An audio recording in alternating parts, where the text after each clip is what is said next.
There are minor things that all of us do all the time. Nobody's a saint. Even a saint is not a saint. And if you go to, and actually a saint is specifically not a saint, because if you take anything too far, that's not saintly. Somebody who understands what the Buddhists call the middle way, that's more saintly in a way than somebody who goes to such extremes. You want to see something really hysterical and funny. You see a movie, I forget what it's called, but it's about, it's called Simon of the Desert by Louis Buñuel, B-U-N-E-U-E-L, Buñuel, a Spanish director, I think originally Mexican, a Spanish director. Simon of the Desert. I'll tell you a little bit about sainthood and about being religious. But so this is something I've observed a million times. The most decent people I know are either religious or not religious. And the ones who are religious will say it's because I recite, the sutras every day, and because I bow 3 times to the east and 26 times to the north, and because I eat, kosher food, and because I go to mass, and because no, bullshit. It's nonsense. It's utter nonsense for children. It's just fairy tales for children. This is something people use to fool themselves with. Why it is that good people say or believe inside their own heads that the reason they're being good is because they're following the will of God, or because they perform some silly gibberish ritual every morning, or read out of a book every afternoon, or on Sunday they went to church where they bowed down and worshipped where a holy stone is in Mecca or Medina or wherever it is. I don't understand why people have to fool themselves like that. Isn't it good enough just to be good? What is the problem with just being good? Why do you need a holy book or a bunch of babbling rituals in a foreign language? It could be Latin if you're Catholic, or Hebrew if you're Jewish, or whatever. What do you need all that nonsense for?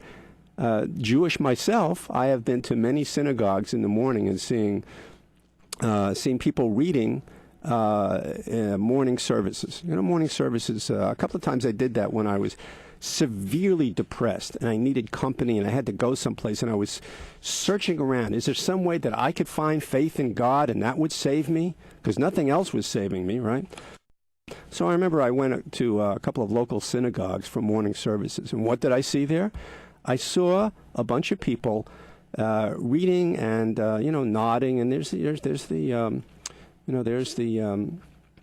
Ark, and there's the Torah in there, and people are, and every day, there's a certain portion you read every day, right? They call it portion, and you read the portion, and people are, and then they say, then you skip to page 126, then you skip to page, and then on Tuesdays, we had the blessing of the sheaves coming down from the mountain, and the Holy Lamb, and then blah, blah, blah, blah, blah, and people are reciting this stuff in a foreign language, which they may understand, they probably understand, but they have long ago lost the actual moral sense of it, or perhaps even the intellectual sense of what they're reading. They run through it like speed reading. Literally, it sounds like this. That's literally what it sounds like. Do you ever hear anybody babbling through and people intoning all this Catholic stuff, all the Latin stuff in Catholic Church? Fallatio, Fallatio, Vobiscum Dominus. It's all mumbo jumbo. It's all nonsense. It's all show. It's all show business. It's all stuff that's foisted on us by other people, and we believe it. You have to be a child to believe in this crap. An absolute child. And I'm being angry about it because the way religions treat other people. Yes, all right, you've got your religion. You believe that your religion, that you recite the holy stuff in the Torah or the Quran or the Buddhist sutras or the Vedic whatevers or the Vulgate version of the Bible or the New Testament. If you say all these prayers before you eat food, if you do this, you do that, you do everything else, that makes you good, that will save you. That's for children. Today there was an obituary in the paper, in the New York Times, of Russell Hoban. A man named Russell Hoban died. I think he was 93 years old. If you have kids, you know who Russell Hoban is. Russell Hoban wrote the Francis books. The first one was called Bedtime for Francis. He wrote this back in the 60s and I think the early 70s, before he took to writing other things. And I'm sure he had plenty of kids, so he knew what he was doing. And they are some of the best children's books there ever were, right? Russell Hoban died, and he was telling stories for children, right? And they're all addressed to certain things that children have to go through. Like Bedtime for Frances was about, and Frances is a little badger, a cute little badger, a girl badger, right? But it's for every kid, right? So you read it to girls mostly, right? But it could be for boys, whatever. But I used to read it to my daughter, and she loved these books more than any other kind of book. Most kids love Frances books at a certain age. If they're, I don't know, 6, 7, 8, 9, 10, depending on what it was. I think there are 7 Frances books, and each one applies, like a lot of kids' books do, to things that are hard for kids, like being scared of the dark. Frances is scared of the dark, or Bedtime for Frances is, kids never want to go to sleep when they're little. They whine, they're nodding off, but they start getting cranky. They yell, "Time for bed." No, I don't want to go to bed. I don't want to go to bed. They don't want to go to bed because they don't want to close their eyes and not see their mommy and daddy, who they love so much they feel like they're going to die unless they see them. That's why they don't want to close their eyes. They don't want to be unconscious because on some level, which we all are, of course, they're afraid of emptiness, of darkness, of death. They're afraid of not being alive and feeling alive. And that's what unconsciousness is for a lot of people. It's not until you get older that you understand that 99.9% of the time when you fall asleep, you're going to wake up. Now, you may not want to wake up. That's happened to me often enough in my life, which is why sometimes I don't want to go to sleep because I know I'm just going to wake up. But, those are during my bad periods, which is only every other day. So I'm doing better than I used to. But kids don't want to go to sleep. They're afraid to go to sleep. Why are kids afraid of the dark? Because they can't see their parents. Because they can't see sunlight, which everybody feels good about when they see it. Because light feels good and darkness feels scary. And why? Because it's death. Darkness is the shadow of death. Darkness is not seeing somebody you love, not hearing somebody you love. And of course, all religions teach this, but it's observed hardly ever in the practice, but mostly in the breach. All religions teach that God, or God's mercy, or God is love. That love is where it's at. Love is the whole thing. And it's true. Love is everything. Love is everything. But religions, especially established religions and the holy books, are really codified ways of men keeping power over other men and keeping women suppressed because they're scared to death of them. And this goes for all the major religions.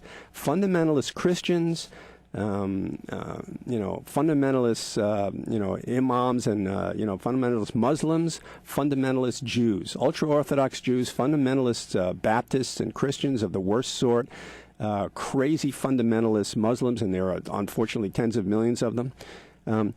The reason that they practice this so much is that they observe their religion so much, one of the reasons I should say, is because they either hate women or they're scared to death of women. Women's sexuality and women themselves scare men to death. And it has never been codified so much and practiced so much to keep women down as in organized religion. That's almost why there is organized religion in the world, is to keep women suppressed, to keep them from being equal to men, and because men are scared to death of their of women's sexuality. They're scared to death of their own desire for women. So that's why they have to, that's what the Garden of Eden is all about. Because men looked at women and thought they were hot, and then they felt that funny feeling. They said, uh-oh, I feel terrible. I shouldn't be feeling this way. This is evil. So guess what? It must be the devil. And it must be that woman that I'm lusting after. It's her fault. The devil made me do this. That's religion for you. That's religion for you. Religion is our own fear of our own desires. And our own fear of our own desires comes out as hatred and condemnation of external forces like demons, like devils, like apostates, like the other religion, the bad guys, right? Think of all the things that people do in the name of religion. This is from yesterday's newspaper, right? This is the year, 2012, right? Here's yesterday's newspaper. Saudi Arabia. Woman is beheaded after being convicted of witchcraft. A Saudi woman was beheaded Monday after being convicted of practicing sorcery, which is banned, the Interior Ministry said. Who do you think's in the Interior Ministry? Women? I don't think so. The woman, Amina bint Abdullah Nassar, was executed in the northern province of Jawf for practicing witchcraft and sorcery. Didn't say here without a license. There is no license for them. The ministry said in a statement carried by the state news agency. Who runs the state news agency? Men. The statement did not specify what act she was accused of committing, but Philip Luther, the interim director of Middle East and North Africa for Amnesty International, said, quote, "The charge of sorcery has often been used in Saudi Arabia to punish people, generally after unfair trials, for exercising their right to freedom of speech or religion." Amnesty condemned the execution. It said it was the 73rd in the Kingdom of Saudi Arabia this year. That's what religion is all about. Organized religion and most common practice, even as it is in Orthodox synagogues, as it is in mosques, in most mosques, as it is in most fundamentalist churches or in the Catholic Church. Organized religion is a way for men to suppress women, for men to keep power over other men, to steal things that belong to other people, to take over land, to take over property. Look what happens in Israel. The ultra-Orthodox Jews in Israel, those psychotic people who occupy the West Bank, where the Palestinians are supposed to have their land to live on, and occupied Gaza till the army had to drag them out. These people there who believe that they have a deed from God, that these are holy places, this is just dirt we're talking about now. If you fall down in it, you get dirty and you have to wash yourself off. If you pick it up in your hands, it's sand and it's dirt and it's rocks. But no, God gave this to the Jews, thousands of years ago. Oh, really? How do you know that? It's right here in the book. Look, Exhibit A. Bang, bang, you're dead. A woman wants to drive a car in Saudi Arabia, or she stands up one day in a public place and says, it's not right that only men can vote, and only men can do this, and only men can do that. It's not right. I want to have the same right as men. All of a sudden, she's a sorcerer, and a man cuts her. A man comes and arrests her. A man probably turns her into the cops, maybe her husband. A man arrests her. A man locks her up, and a man cuts her head off. All to the greater glory of who? Allah? No. To sheik whoever it is. Sheik your booty. I don't know who it is.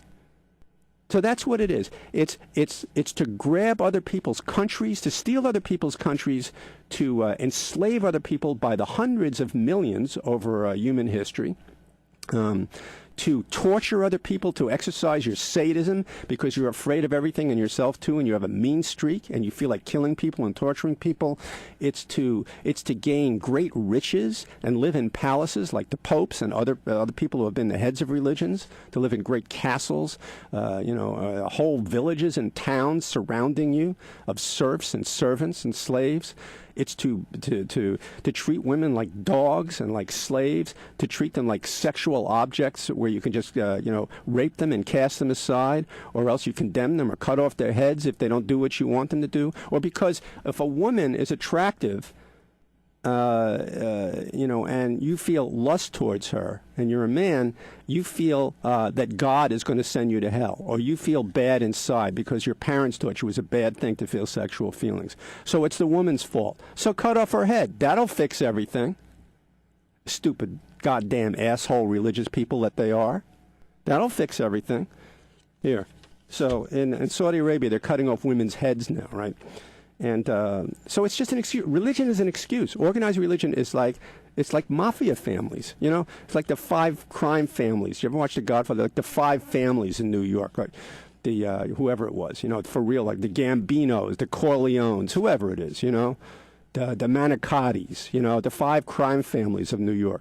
The crime families, the big crime families of the world are the Catholic Church, organized ultra-Orthodox Jewish religion in Israel, the Southern Baptist Convention, and whatever else you can think of.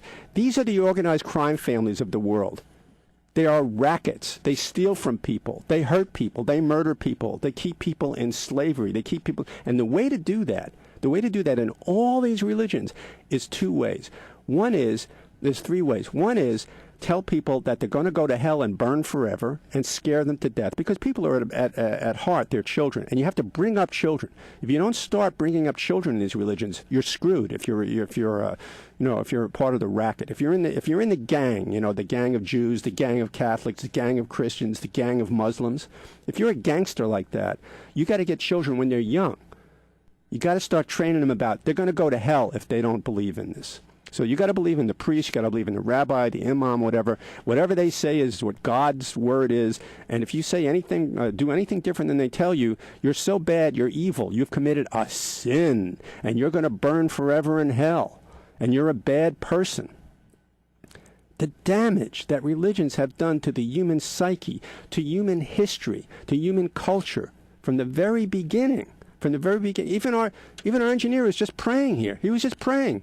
He was holding up his hands. What was it? Which religion is it? I don't know. He's holding up his hands, right? He's saying, thank you. Thank you, Lord. What he actually was saying was there's 10 minutes left. So this is what you do. You bring kids up, you train them up, as it says it in the Bible, train them up as a child, and then they shall be all right. They shall be scared to death of you and everything that you preach in your crap religion. So you got to get kids when they're young to treat them, to hate other religions, to regard women as evil and sex as bad, and they want you all to be humble. Did you ever notice that most religions will teach you humility and humbleness? Why is that, do you think? So you don't challenge their authority. That's why. There's one thing that religions hate more than anything else is freedom of speech. That is why the people who created this country and all these fundamentalist Christian morons, these clowns that go on in the Republican Party and other places, that infect our life like bad bacteria. All these people are always talking about, the freedom of speech, that the founders, they're always talking about how the founders of America, it says on the dollar, right there, it says on the money, in God we trust. And, there has to be, America is a Christian country founded on religious principles. No, not really. Those people knew they had to say that. Some of them are religious, and some of them paid lip service to it. But most of the founders of this country were too intelligent. They were too reasonable. They were too enlightened to be religious. The more intelligent you are, the more reasonable you are, the more aware you are of the realities of life, that people get sick and die, that life is unfair, that luck happens and luck doesn't happen, that if you try hard to do the right thing, you may get something back, but you may not. It has nothing to do with God, has nothing to do with some religion or anything like that. It's the way the world is. Here's another article. Israel's support of Torah study ruptures anew. This is from 5 months ago. Chaim Anselm was certainly not the first parliament member to suggest that, this is in Israel, that ultra-Orthodox men should work rather than receive welfare subsidies for full-time Torah study. But when he did so last month, the nation took notice. He is a rabbi, ultra-Orthodox himself, whose outspokenness ignited a fresh and fierce debate about the rapid growth of the ultra-religious in Israel. Torah is the most important thing in the world, Rabbi Anselm said in an interview. That's his opinion. But now more than 60% of ultra-Orthodox men in Israel do not work, compared with 15% in the general population. And he argued that full-time state-financed study should be reserved for great scholars destined to become rabbis or religious judges. Those who are not that way inclined, he said, should go out and earn a living. And for that, what happens? Does he get praised by anybody? He gets thrown out of the synagogue where he was a rabbi for a long time by the group that he belonged to, by the other ultra-Orthodox rabbis. And what did they do? They compared him to the devil for saying that. People in organized religion hate free speech. They hate women. They hate equal rights. That is why so many times through history, and you could see it even now in this country, with all these lunatics and all these bigots up there in their Republican debates. You'll see it again tonight, probably. There's another debate tonight, that the Republican reality show, whoever gets voted off the island next.